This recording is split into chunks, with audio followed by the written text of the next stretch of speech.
Episode 133. Are these comics going to make good film and television shows? We have Batman and Superman, world's finest. We got Titans, and we have the Rocketeer. Let's check them out right now.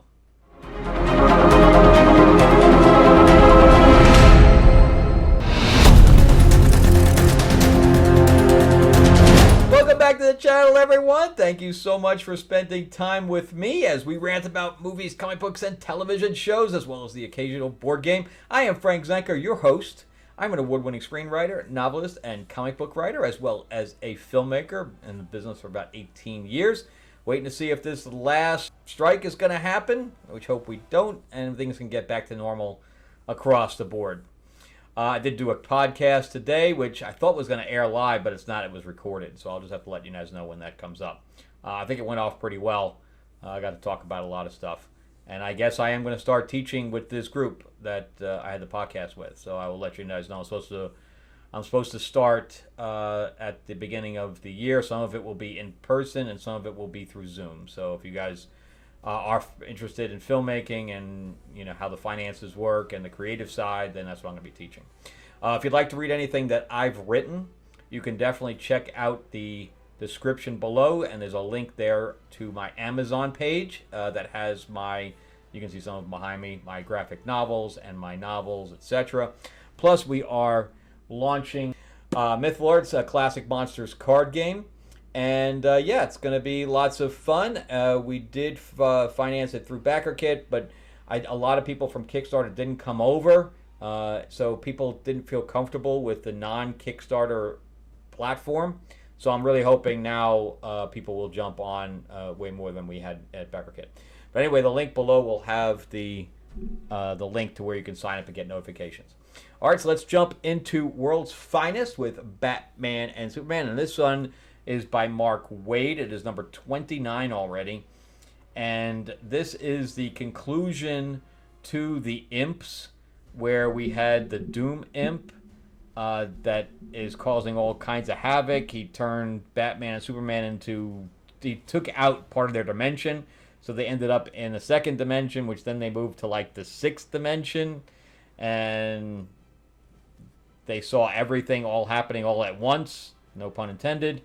And then they ended up back here, but Superman is vulnerable to magic, so there's that.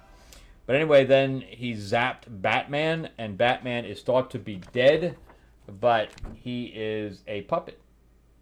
So he's not dead, just FYI. But the artwork by Mora is just outstanding every single time.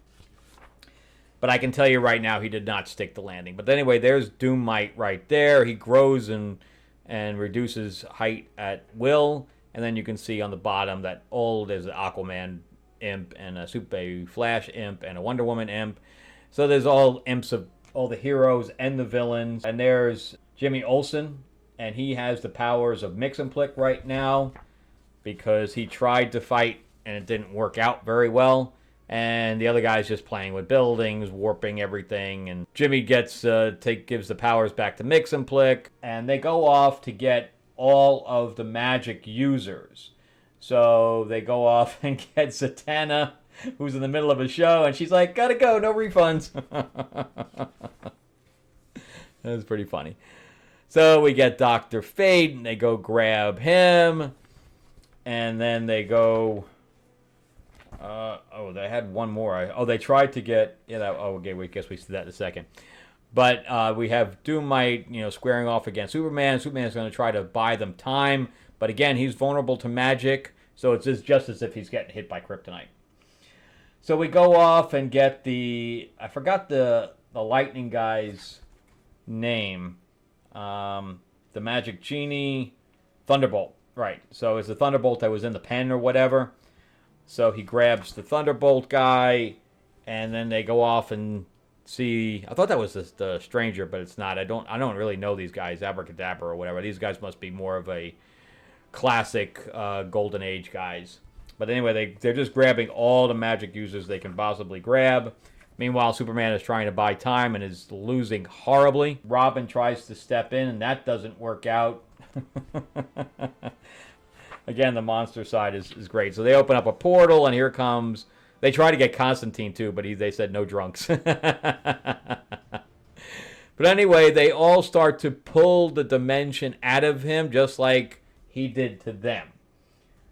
So they pull dimensions from him, and ultimately sending him back and imprisoning him. So that's what happens. They imprison him, and Batman finally comes back into being from being a puppet. And he's fighting back as they're pulling that dimension from him. So there, they imprisoned him, and they're going to, take him and make sure that he doesn't bother anyone ever again.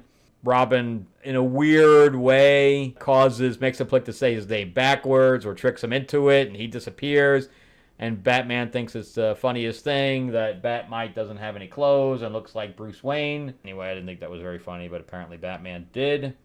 And they end up putting the Batmite thing in with there, but I guess it winks, so he's still got it. And that's it with that. I wasn't really impressed with this issue. They could have gone in a bunch of different directions, and I guess he didn't know how he was going to close it up. So it was okay. The other ones were better, but this one was just okay. So here we go with Titans, and so to go back to that one, I don't think it would. They'd have to rewrite the ending, but I think it would make a good animated. Okay? But Titans, this is number 13. This is by Tom Taylor. And again, this is classic Tom Taylor, where he can't decide where the story's going. But I think he's going off these books, so he's going to have to close this stuff up soon. But anyway, this is about Raven being evil. And I guess she's trying to collect gems to put into a crown. And so in one of the jewels of the crown that she's creating is Raven herself. So we have the evil version, but the good version is in there. And then her brother, who tried to stand against her from hell, he too is in one of those gems. So I don't know how many gems she needs, but that's what the whole thing is. But like the Zur-En-Arrh thing that Batman does, where he kind of partitioned his brain, I guess Dick can do that too, or taught himself to do that, and he partitioned his brain enough so that Raven can't read it. He can't read his mind. So at the very end, she had confronted him and showed that she was evil. And that's where that was left. But anyway, we go into hell now, and that is Hera, Queen of the Gods, and she's like, I am here to see the boss. And now we go into the end of the last issue where she has a conflict, and I guess it's in his mind, because after these 2 pages, they walk in to see that, but the next page is them just sitting there being nice to one another, so nobody knows. And I'm not sure why Dick would not want them to know that she was evil. I think I would tell somebody immediately. I guess it's to the point where he's worried that she is going to react in a negative way and hurt them, and I think he would have to make a plan. That I get. But as soon as possible, he would tell them that she was evil. I don't know. Even if she knew, I don't know. I don't think I would send my friends off to a mission knowing that she was going to appear there, or the possibility of her appearing there, and kill them. So I'm very confused by that. I understand that he would want to plan, but he would just let them go off. But anyway, so Beast Boy and Cyborg go off because there was a president in another country that was attacked by a green animal shapeshifter. So they go in there to find out what's going on, and they find out that it's another shapeshifter by the remains or the remnants of when he was Starro. Or Beast Boy Arrow, I guess. I don't know. But yeah, so he goes and bashes her. But anyway, they realize that it's not him, but Cyborg gets them out by creating a boom tube. And he's like, no, I got this, so go deal with them. And there's where she reverts to a girl, and we get the battle continue. It looks like he rips the head off of her. That's pretty strange, but in the next shot, she's turns back into something else. But if you rip the head off of her construct, isn't she dead? I don't really understand that. But I guess he has more power than she does because she can only capture the ability of the animal she kills. So it's not like Beast Boy where he basically either he sees it or touches it where he can immediately do it. And she's like, well, if I kill you, then I get all of your abilities. And I guess that makes sense to a certain extent. But anyway, see, then Raven shows up. Why is Dick allowing that without them knowing anything? And I think he realizes that he doesn't feel guilty anymore about what happens while he was in, during Beast World there. And he's like, why? And it was because she took away all of his guilt. But anyway, so, they hug and whatever they do. But yeah, so he is wondering what happened there. But anyway, now we're back in Hell, because that's right. Who is the head of Hell? I don't remember who that was. But anyway, so I think maybe it was Ares' daughter or something to that effect. I'm not sure. But anyway, there's the rest of Trigon's kids. And Terra's like, look, if we don't stop Raven, she already has one of the brothers imprisoned. So you guys are going to be next unless we stop her. And I guess she brought the Spectre down with her. So now the Spectre's involved. So all these people are involved now. Because I guess it's going to be a team-up of Hell against Raven. So we'll see what happens. And again, I'm so confused about Dick's motivations here. He's not a very good leader if he doesn't tell his team that they're in danger. Just weird. I like it so far, and it's getting better with now all of Hell kind of teaming up. I think I like that idea. And Neron's out for the count too. Anyway, a lot of good stuff happening there, but he's got to be able to finish an arc, man. This arc has now been going on now for like 7 issues or something to that effect. He's got to finish something up. So Rocketeer, I love the Rocketeer. In fact, every time I was reading this, I was hearing the music from the movie. If you haven't seen the movie, it was actually done by Disney back when Disney could make movies. Jennifer Connelly was very, very young. So yeah, it had Timothy Dalton played the villain. If you haven't seen it, I'm sure it's streaming somewhere. It's a really fun movie. It's not a great movie. It's just a fun movie.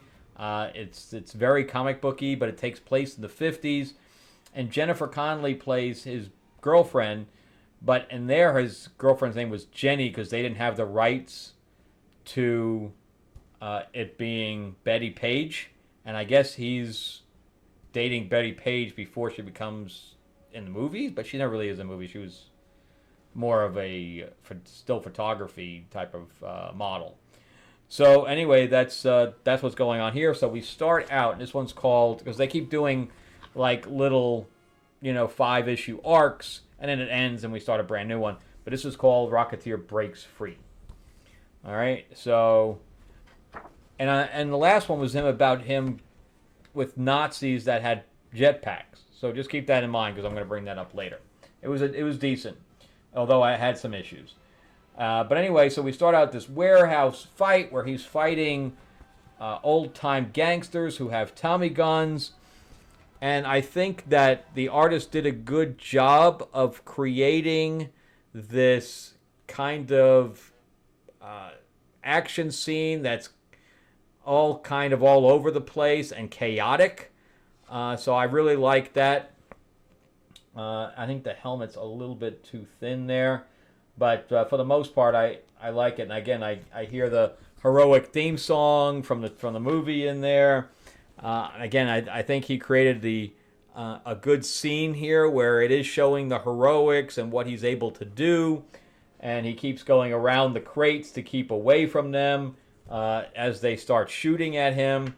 He hits the crates and sends the crates over. He hits them with their own guns. He doesn't shoot the gun, even though he carries one, but he grabs one of the rifles and hits them with it. And then he goes after the main guy who he throws in the lake, and then the cops show up and he's gone. Meanwhile, Betty, I guess they're heading to a shoot, and him and Peavey's the mechanic for his plane, because Cliff Secord is a pilot. And but anyway, Peavey is the one that helps him with the jetpack as well. But anyway, she's waiting patiently, and she's getting pissed off that they're all both late. And I guess she doesn't drive. I don't know. But he finally gets there and hides the rocket in the trunk because he doesn't want her to know that he was doing a little mission on the side. So anyway, he gets there just in time, and they all head off to the location where the shoot is. So I guess they're staying in some kind of a bread and breakfast kind of thing, where they meet this woman, and the woman's the woman's mother comes on to Peavey a little bit there. They get a little repertoire going. So we get, more of this, kind of a happy type of scene. She kicks Cliff under the table because he's kind of alluding to the fact that they have a thing that could possibly be going. So anyway, there's that. But yeah, so it's got little, cute little scenes here and there. And of course, we have to have some kind of a disaster happen. And how he's able, in this length of time, with the trolley car just skidding off the tracks. And we have a kid hanging in the back saying, "Mommy." And she's like, "Well, go save them," because she didn't realize that it was even in the trunk. He's like, "I have it in the trunk." He's like, "You brought it? Well, go save them." And he starts apologizing. But she's like, "No, go. It's saving time." So he was able to put on his jacket, put on the helmet, put on the jetpack, all in the length of time that this trolley car is skidding down the thing. I kind of call a little bullshit there for time, but whatever. So Spider-Man style, he gets in front of it, and his feet are on fire. This is very, very Spider-Man from the original movie with Tobey Maguire. But anyway, he shoots off, and I think there was we don't get to see that, but there's a scene where he sees the Rocketeer as a blimp, right, as a Thanksgiving, because it's Thanksgiving, a Thanksgiving blimp, and he's like, "I'm not getting any royalties for this. They can't really do that." And of course, she's like, "Well, they don't really need to buy the rights from you because you have a secret identity." So anyway, then he flies off, and we see this submarine, but it says next issue, and we have Nazis again that have jetpacks. We did that in the last issue or the last series. Why are they doing it again? But yeah, it was good. I'd love to see another Rocketeer movie. I'm not sure if the first movie did enough money to warrant the second one. And of course, it's been so long now, and it's a period piece. I'm not sure if the '50s stuff does well in television, but I don't know if it does well in movies. Anyway, to wrap up, this is I would love to see another Rocketeer movie. That would be great. I just don't know if it would do well in the theater. Maybe like a streaming movie. That might be good. So anyway, we got Titans. I love the storyline. I like where it's all going, but Tom Taylor scares me because he doesn't like to wrap anything up. So I kind of hope that it happens. And I like this for an animated movie, but it doesn't wrap up well. They'd have to figure out some kind of another ending, because I don't like the ending here. All right, well, that's it for me. Thank you guys so much for watching. I greatly appreciate you watching all the way through. Remember to give me a thumbs up, give me a like, give me a subscribe if you can. Ring that bell, ding, ding. I am trying to grow the channel out. And let me know what you guys are collecting, or if you're just liking the fact that you're keeping up to date about what is in the shelves or on the shelves for Marvel and DC and Independence, in case they do hit the theaters or hit the small screen anytime. You can see, oh yeah, I knew that was coming. That's always fun. Also, remember, if you would like to read anything that I've written, my Amazon link is in the description below. You can also, well, if it's already passed now, but I should probably say this in the beginning, that I do have this chapterized by the issue. Also, if you're into board games or card games or even into Universal Monsters, this is going to be launching at the beginning of, I'm going to be at Gen Con. If you guys do play board games, you're going to be at Gen Con. I will be there playing this game. I've had a few people reach out to me already that are going to come play. I will be there Friday, Saturday, and Sunday in Indiana. But anyway, you can sign up at the Kickstarter pre-launch page where you're just signing up to get notifications. In the link below, you'll see the Kickstarter link. All right. Thanks a lot, guys, for watching, and I will see you guys in the next episode. Thanks again. All right. Bye-bye.